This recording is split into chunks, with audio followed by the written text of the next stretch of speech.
un vairāk uzbrukuma zonā, uzbrukuma līnijā Vadims Jančuks, 20. numurs, Edvards Višņakovs un pirmais sitiens ap Skonto komandas vārtiem. Labi šajā situācijā norēģē Germans Mārs ar 22 gūtiem vārtiem. Brazīliešu uzbrucējs un šeit tālu piespēle uz priekšu Edvardam Višņakovam. Viņš arī pirmais pie bumbas, viņš ir soda laukumā.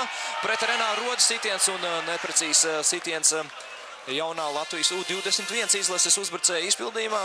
To garām vārtiem, bet ātrs pretuzbrukums mājinieka izpildījumā.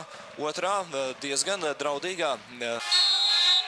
5 Ventspilnieki soda laukumā, Kosmačovs sit un vēlreiz Germans Māliņš, bet Oļegs Laizāns, viņam ļoti spēcīgs sitiens, bet paspēja viņu bloķēt un viņa... Acīm redzot, būs centrējums soda laukumā. Suhānaus. Bīstami. Nav būtu vārtu arī aizmugras situācija, bet bumba iestāja viņa progress un arī viņa rezultativitāte un...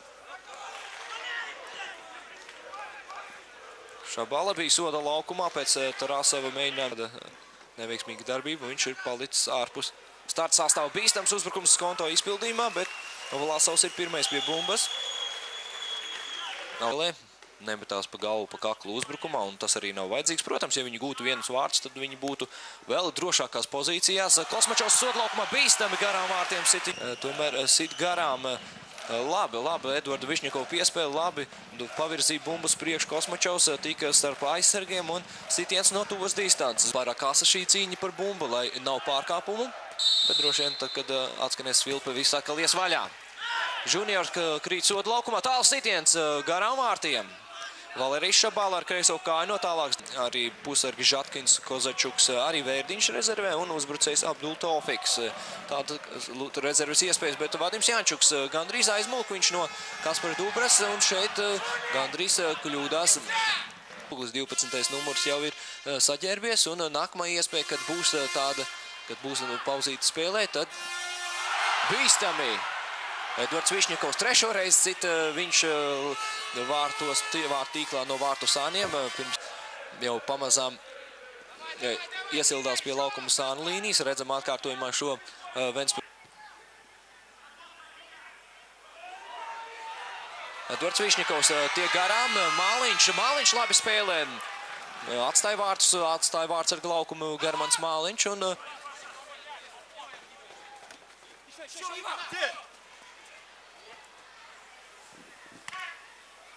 Martīnes, labajā malā viņš pret Dubru, piespēl soda laukumā, piespēl Jančukam, Jančuks sita galvu pāri vārtiem.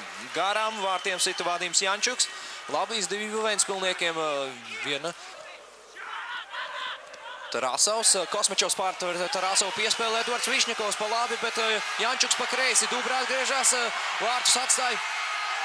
Vārds atstāja Māliņš un veiksmīgi nospēlē Germans Māliņš izgājienā. Vienu brīdi šķita, ka varbūt pasteidzās ar Jančukam un Jančuks no tālienes sita un jā, teicam spēlē Germans Māliņš. Glāb komandu no vārdu zaudējumu, pēc tam labi, ka Dubra turpināja atgriezties aizsardzībā un raida bumbu Gulbene pret Liepājas Metalurgu 0-0.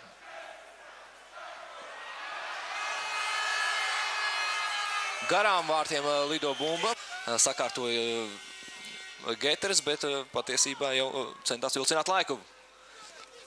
Vairāk šķita pēc piespēles Mingāzova izpildījumā soda laukumā, Vlasovs bumba tver un...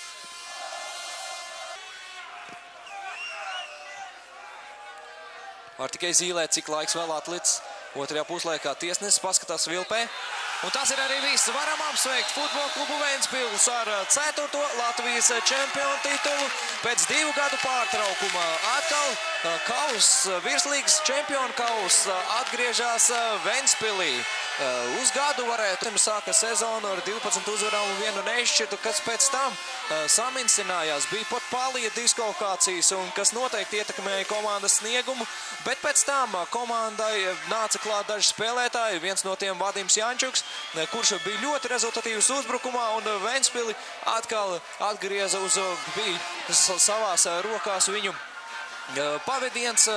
Un vadību turnīru tabulā ir arī pēc čempionāta 36. kārtas Sergejs Potpālijs tiek mests uz Ventspilnieku rokām, pilnīgi pelnīti, pilnīgi pamatot, un motoriskās daļas vadītājs Vladimirs Žuks, komercdaļas vadītājs Vladimirs Žuks, un, protams, arī Miķelis Rubenis, izcilais, ilgadējais pazīstamais Latvijas futbola tiesnesis, un tagad arī inspektors, priecājās Ventspilnieki, un pamatoti 2011. gads, zelta medaļas arī drīz ceļos uz Ventspilu, bet pats galvenais, protams, ir šis kaus un pirmā vieta turnīra tabulā. 73 punkti Ventspilī.